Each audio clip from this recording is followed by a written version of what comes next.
बड़ा भाई हज के लिए लौटा तो मैं खाली हाथ उसे मुबारकबाद देने चला गया। वो अपनी नई गाड़ी सबको दिखा रहा था। मैंने सोचा अब वो मुझ पर रहम खाकर मुझ बीमार का इलाज करवा देगा, लेकिन उसने मुझे धुतकार दिया और बोला अब यहाँ मत आना। मैं रोता हुआ अब्बा के पुराने घर आ गया जिसकी छत गिर चुकी थी। मैं वहीं रहने लगा और एक रोज शदीद बारिश में अपना सामान रखने के लिए अलमारी खोली तो वहां अब्बा और अम्मा की शादी वाली तस्वीरें पड़ी थी।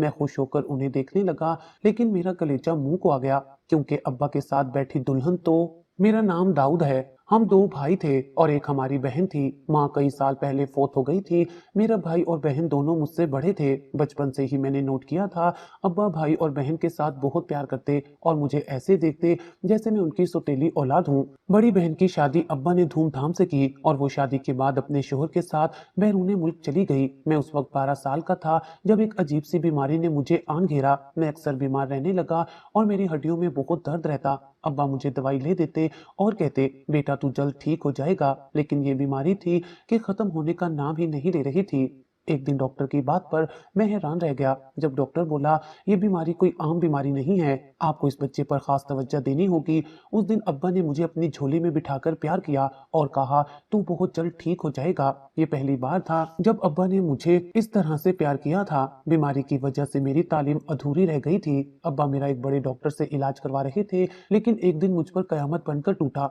जब अब्बा हार्ट अटैक से फोत हो गए। बाप का साया सर से उठना क्या होता है ये मुझे उस मनहूस दिन समझ आया। मुझे लगा जैसे मेरे सर से छत और पैरों तले से जमीन छीन ली गई हो।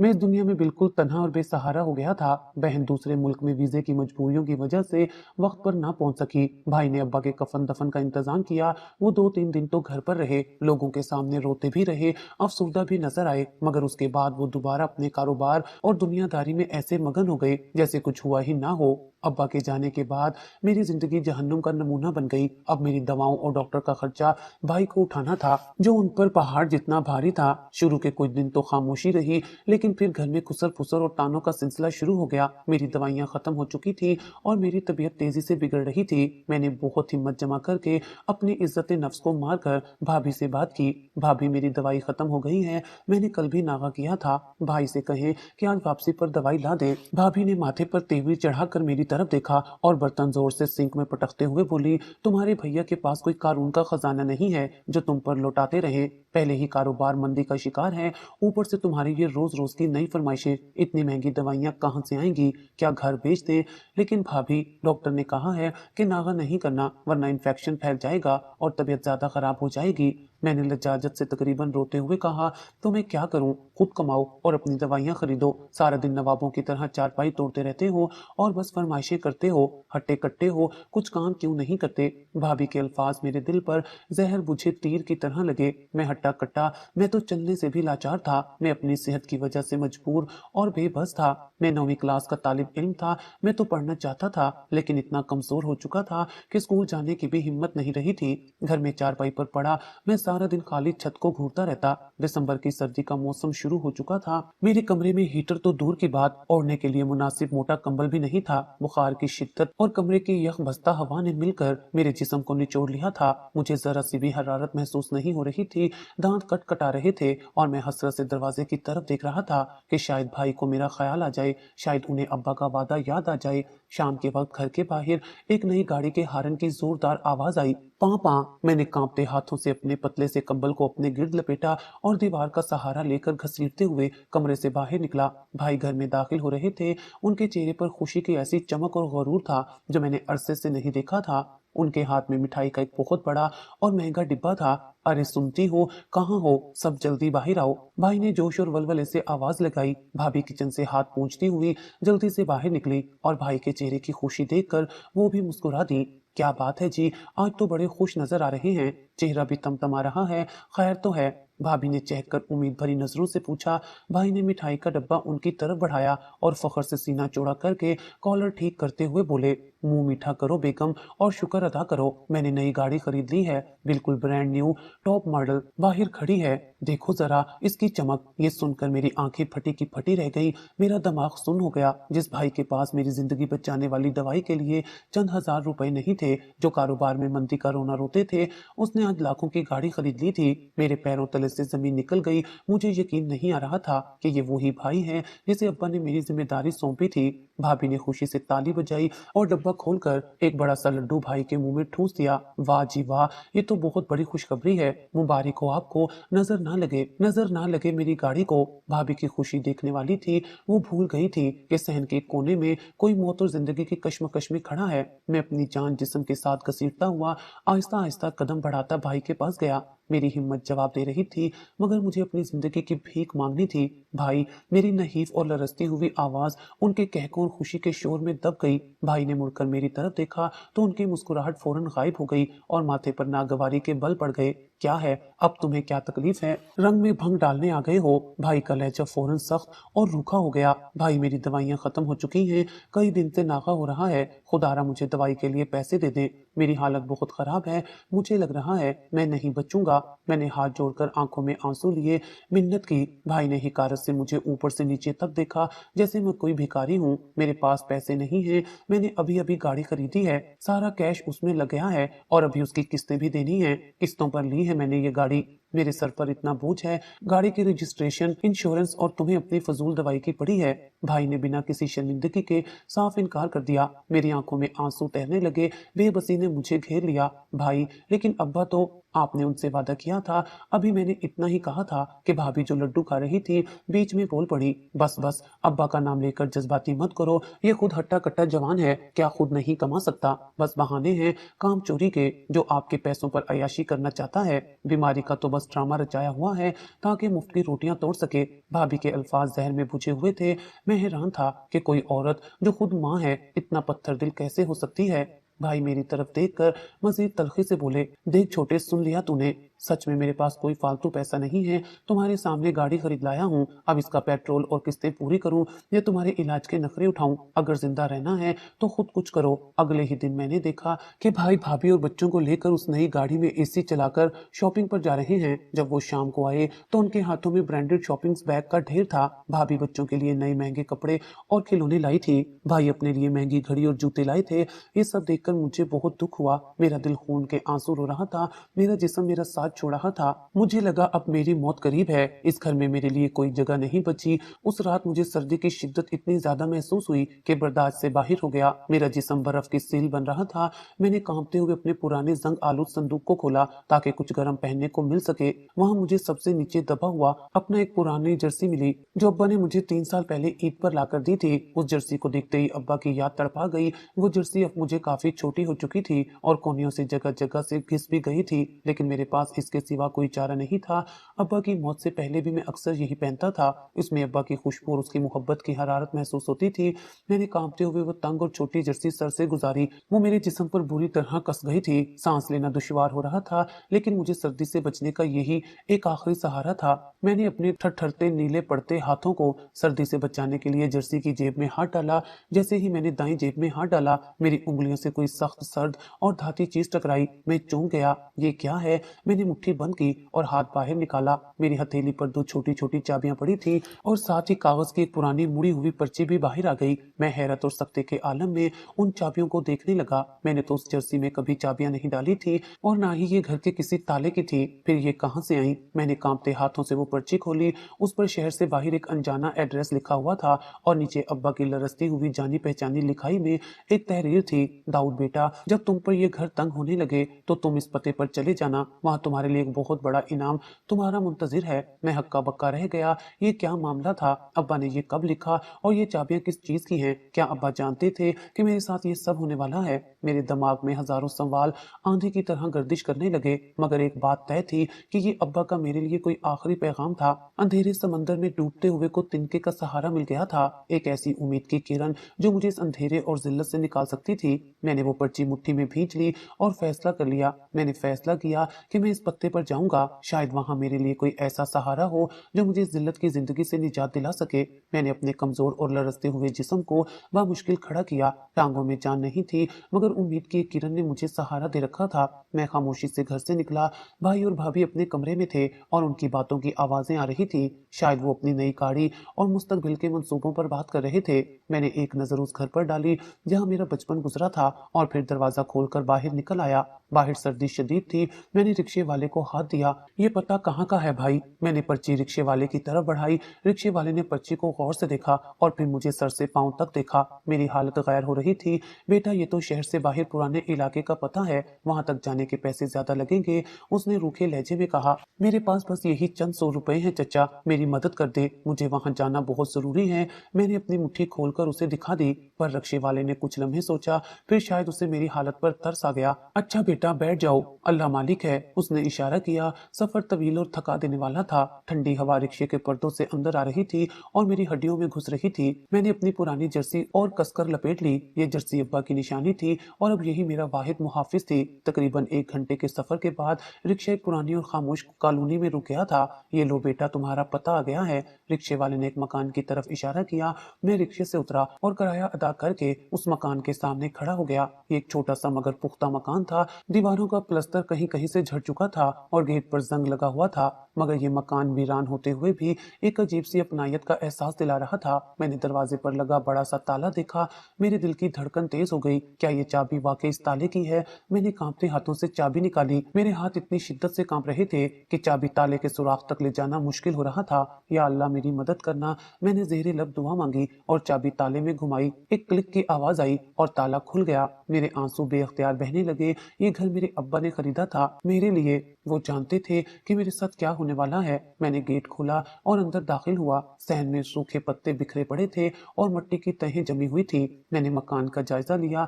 2 कमरे, एक छोटा सा किचन था। सब कुछ बंद और खामोश था, मगर यहाँ मुझे भाई के घर जैसी घुटन महसूस नहीं हो रही थी। मैं कुछ देर वहां गुमसुम खड़ा रहा।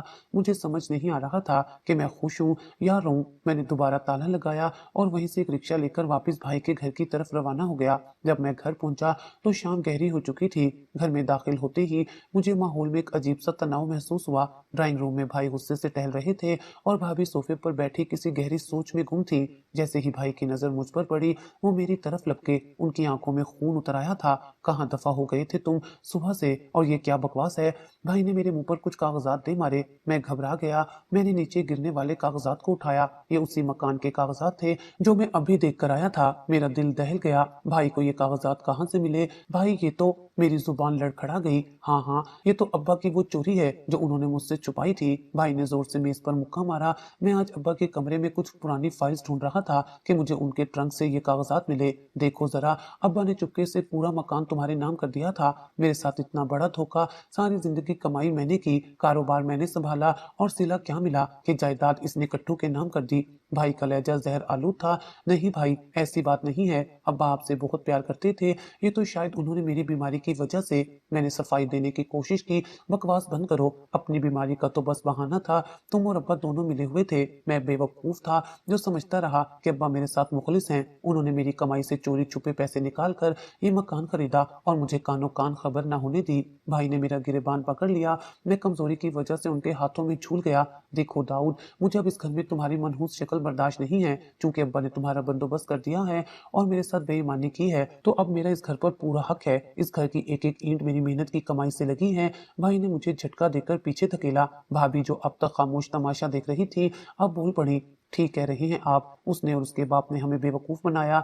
जब इसका अपना घर मौजूद है तो ये यहाँ हमारे सर पर क्यों सवार है? इसे कहीं वहीं जाकर रहे। वैसे भी इसकी बीमारी से मेरे बच्चे डरते हैं। भाभी के अल्फाज मेरे दिल को चीरते हुए निकल गए। भाई खुदा के लिए ऐसा मत करें, मैं अकेला वहाँ कैसे रहूंगा? मेरी हालत देखें, मैं तो चलने फिरने से भी कासिर हूँ।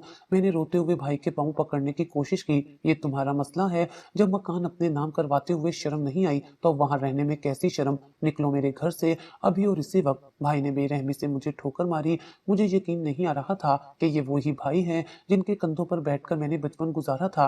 दौलत और जायदाद की हवस ने खून को इतना सफेद कर दिया था कि उन्हें मेरा मरता हुआ वजूद भी नजर नहीं आ रहा था। मैं उठा, अपनी आंखों से बहते हुए आंसू पहुंचे। ठीक है भाई, अगर आपका फैसला यही है तो मैं चला जाता हूँ। अब्बा ने शायद ये मकान उसी दिन के लिए खरीदा था क्योंकि वो आपको आपसे बेहतर जानते थे। मैंने धीमी आवाज में कहा, ज्यादा फलसफी मत बनो, अपना सामान उठाओ और दफा हो जाओ। भाई ने नफरत से मुंह फेर लिया। मैं अपने कमरे में गया।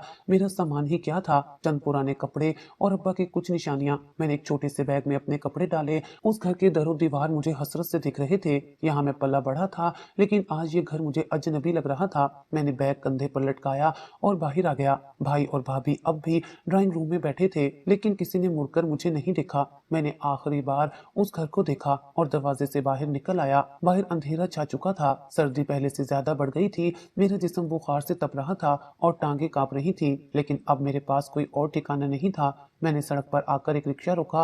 वो मकान जो कुछ देर पहले मुझे वीरान लग रहा था, अब मेरी वाहिद पनाहगाह था। जब मैं दोबारा उस पुराने मकान के सामने पहुंचा तो रात का सन्नाटा हर तरफ छाया हुआ था। गली में कोई रोशनी नहीं थी, सिर्फ चांद की मध्यम रोशनी मकान के दरो दीवार पर पड़ रही थी। मैंने जेब से वही चाबी निकाली। हाथ अब भी कांप रहे थे, लेकिन इस बार खौफ की जगह एक अजीब सा सुकून था। ताला खुलने की आवाज रात की खामोशी में गूंजी। मैं अंदर दाखिल हुआ। घर बिल्कुल खाली और ठंडा था। फर्श पर ठंडक थी जो जूतों के जरिए मेरे पैरों तक पहुंच रही थी। मैंने अपना बैग एक कोने में रखा और वहीं फर्श पर बैठ गया। मेरे पास बिछाने के लिए कोई बिस्तर नहीं था और ना ही ऊपर लेने के लिए कोई कंबल। मैंने अपना वही पुरानी जर्सी और कसकर अपने गिर्द लपेट ली। ये मकान पुराना जरूर था और यहाँ सहूलियात का नामो निशान नहीं था, लेकिन यहाँ मुझे धुतकारने वाला कोई नहीं था। ये छत मेरी थी। यहाँ मैं अपनी मर्जी से सांस ले सकता था। भाई की बातें मेरे दिमाग में हथौड़े की तरह बज रही थी। ये घर अब मेरा है क्योंकि इसमें मेरी कमाई लगी हुई है। उनका ये जुमला मुझे सोने नहीं दे रहा था। क्या वाकई अब्बा ने भाई के पैसे चोरी किए थे? नहीं, मेरे अब्बा ऐसा नहीं कर सकते थे। वो तो हमेशा भाई की ईमानदारी की कस्में खाते थे। फिर उन्होंने ये सब क्यों किया और ये मकान खरीद कर छुपाया क्यों? इन सवालों के जवाब मुझे नहीं मिल रहे थे, लेकिन मुझे क्या मालूम था कि उस वीरान घर में सिर्फ खाली दीवारें नहीं हैं, बल्कि अब्बा ने मेरे लिए यहाँ कुछ और भी छुपा रखा है। मेरी नजर सामने वाली दीवार पर बनी एक पुरानी लकड़ी की अलमारी पर पड़ी, जो अंधेरे में एक साया सी लग रही थी। मुझे याद आया कि मेरे पास दो चाबियां थी। एक तो मैंने बाहर के गेट पर इस्तेमाल कर ली थी, लेकिन दूसरी चाबी किस चीज की थी? क्या वो इस अलमारी की चाबी थी? मेरे दिमाग में एक धमाका सा हुआ। मैं उठकर बैठ गया। मेरा दिल जोर जोर से धड़कने लगा। अगर वो चाबी इस अलमारी की है तो इसके अंदर क्या है? मैंने जेब से दूसरी चाबी निकाली और अंधेरे में टटोलता हुआ उस अलमारी की तरफ बढ़ा। अंधेरे में मेरा वजूद कांप रहा था और हाथ में मौजूद वो दूसरी चाबी मुझे किसी अनजानी मंजिल का पता दे रही थी। मैंने हिम्मत जमा की और दीवार का सहारा लेते हुए उठ खड़ा हुआ। मेरे कदमों में लर्जिश थी, मगर गैबी ताकत मुझे उस अलमारी की तरफ खींच रही थी। कमरे में फैली हुई चांदनी ने अलमारी के ताले को रोशन कर रखा था। मैंने कांपते हाथों से चाबी ताले के सुराख में डाल दी। दिल की धड़कनें इतनी तेज थी कि मुझे अपने कानों में सुनाई दे रही थी। एक हल्की सी क्लिक की आवाज आई और ताला खुल गया। मैंने एक लंबी सांस ली और अलमारी का पट आहिस्ता से खोला। दरवाजा खुलते ही एक अजीब सी खुशबू मेरे नथनों से टकराई। ये वही खुशबू थी जो अब्बा के कपड़ों से आती थी। मेरे अंदर जज्बात का एक तूफान उमड़ आया। मैंने अपनी जेब से माचिस निकाली जो मैंने मोमबत्ती जलाने के लिए रखी थी और एक तीली जलाकर अलमारी के अंदर रोशनी की। जैसे ही रोशनी अलमारी के अंदर पड़ी, मेरी आंखें हैरत और सदमे से फटी की फटी रह गईं। अलमारी के निचले खाने में नोटों की गड्डियां तरतीब से रखी हुई थी। इतनी बड़ी रकम मैंने जिंदगी में कभी एक साथ नहीं देखी थी। ये लाखों रुपए थे जो शायद अब्बा ने कतरा कतरा जमा किए थे, लेकिन इससे भी ज्यादा हैरत कुन चीज वो कागजात थे जो ऊपर वाले खाने में एक फाइल में बंधे हुए थे। मैंने कांपते हाथों से वो फाइल उठाई और वहीं जमीन पर बैठ गया। माचिस की तीली बुझ गई तो मैंने दूसरी जलाई और वहीं करीब पड़ी एक टूटी हुई मोमबत्ती को रोशन कर लिया। मैंने फाइल खोली तो सबसे पहले कुछ स्टाम्प पेपर सामने आए। मैंने पढ़ना शुरू किया तो मेरे पैरों तले से जमीन निकल गई। ये उन दुकानों के कागजात थे जो शहर के मेन बाजार में वाक़ई थी और जिनमें से एक दुकान पर भाई अपना कारोबार कर रहे थे। मेरे दिमाग में धमाके होने लगे। ये क्या है या अल्लाह, मैंने खुद कलामी के अंदाज में कहा। कागजात पर साफ साफ लिखा था कि ये तीनों दुकानें दाऊद अहमद यानी मेरे नाम हैं। भाई जिस दुकान को अपनी मलकियत समझते थे और जिसके गरूर में वो मुझे जूते की नोक पर रखते थे, वो दरअसल कानूनी तौर पर मेरी मलकियत थी। अब्बा ने ऐसा क्यों किया था? उन्होंने भाई को क्यों नहीं बताया? मैं इन्हीं सोचों में गुम था कि फाइल के बीच में से एक नीले रंग का लिफाफा नीचे गिरा। मैंने झुककर वो लिफाफा उठाया। उस पर अब्बा की लरसती हुई लिखाई में लिखा था, सिर्फ मेरे बेटे दाऊद के लिए। मेरे आंसू जब्त के सारे बंधन तोड़कर बहने लगे। ये अब्बा का आखिरी खत था। वो बाप जो मुझे तन्हा छोड़ गया था, आज कब्र के उस पार से मुझसे मुखातिब था। मैंने कांपते हाथों से लिफाफा चाक किया और तय किया हुआ कागज बाहर निकाला। आंसुओं की वजह से मुझे धुंधला दिखाई दे रहा था, लेकिन मैंने अपनी आंखों को रगड़ा और पढ़ना शुरू किया।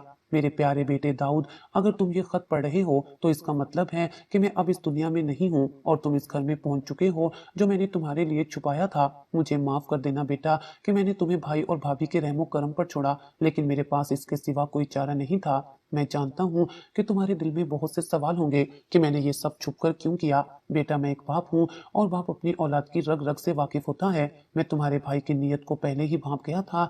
दौलत की हवस ने उसे अंधा कर दिया है। जब तुम्हारी बीमारी शुरू हुई और डॉक्टर ने अखराजात का बताया तो मैंने तुम्हारे भाई से मदद मांगी थी। मुझे लगा था कि वो बड़ा भाई है, तुम्हारे लिए सब कुछ कुर्बान कर देगा, लेकिन उसने जो जवाब दिया उसने मुझे जीते जी मार दिया था। मैं खत पढ़ते पढ़ते रुक गया। मेरा दिल मुट्ठी में जकड़ा जा रहा था। अब्बा ने आगे लिखा था, जब मैंने उससे कहा कि दाऊद का इलाज करवाना है तो उसने साफ कह दिया कि अब्बा उस पर पैसा लगाना बर्बादी है, उसकी बीमारी ला इलाज है, ये चंद महीनों का मेहमान है तो हम अपनी जमा पूंजी इस पर क्यों जाया करें। डॉक्टर तो बस पैसे बनाने के लिए उम्मीद दिलाते हैं। भाई के ये अल्फाज पढ़कर मुझे लगा जैसे किसी ने मेरे सीने में खंजर घोंप दिया हो। मेरा सका भाई मेरी मौत का इंतजार कर रहा था ताकि उसे मेरे हिस्से के पैसे मिल सके। मुझे उनके इस रवैये पर इतना दुख नहीं हुआ जितना अब्बा की बेबसी पर हुआ। अब्बा ने मजीद लिखा था, बेटा मैं उस वक्त खामोश हो गया था क्योंकि मैं भाई से लड़कर तुम्हें खोना नहीं चाहता था। मैं जानता था कि अगर मैंने उस वक्त उसे जायदाद से बेदखल किया तो वो गुस्से में तुम्हें नुकसान पहुंचा सकता है, इसलिए मैंने खामोशी से ये हिकमत अमली बनाई। डॉक्टर ने मुझे बताया है कि तुम्हें ब्लड कैंसर है, लेकिन ये ला इलाज नहीं है। ब्लड कैंसर, ये लफ्ज मेरी समातों से टकराया। मुझे अब तक सिर्फ यही मालूम था कि मुझे कोई शदीद इन्फेक्शन है, लेकिन ये कैंसर था, ये मुझे आज पता चला था। मौत का खौफ मेरे रगो पे में सरायत कर गया, लेकिन अब्बा के अगले अल्फाज ने मुझे हौसला दिया। डॉक्टर कहते हैं कि अगर बाकायदगी से इलाज हो तो तुम बिल्कुल ठीक हो जाओगे। इस इलाज में कुछ साल लगेंगे और बहुत पैसा खर्च होगा, लेकिन तुम सेहतयाब हो जाओगे। मैं जानता था कि तुम्हारा भाई मेरे बाद तुम्हारा इलाज नहीं करवाएगा और तुम्हें मरने के लिए छोड़ देगा, इसलिए मैंने अपनी जिंदगी में ही ये इंतजाम कर दिया था। अलमारी में रखे ये पैसे तुम्हारे इलाज के लिए हैं। तुम सबसे पहले शहर के बड़े अस्पताल जाओ और अपना इलाज शुरू करवाओ। इन पैसों को संभाल कर खर्च करना, ये तुम्हारी जिंदगी की कीमत है। मैं फूट फूट कर रो पड़ा। अब्बा ने मेरी जिंदगी के लिए क्या कुछ नहीं सोचा था। वो जानते थे कि उनके जाने के बाद मेरा क्या हाल होगा। खत का अगला हिस्सा पढ़कर मेरे होश उड़ गए। और हाँ बेटा, वो दुकानें जो मैंने तुम्हारे नाम की हैं, उनके कागजात अभी किसी को मत दिखाना। जब तक तुम अपने पैरों पर खड़े ना हो जाओ और मुकम्मल सेहतयाब ना हो जाओ, तब तक अपनी ताकत को छुपा कर रखना। तुम्हारा भाई समझता है कि वो कारोबार का मालिक है, उसे यही समझने देना। जिस दिन तुम सेहतयाब हो गए उस दिन ये कागजात उसे दिखाना,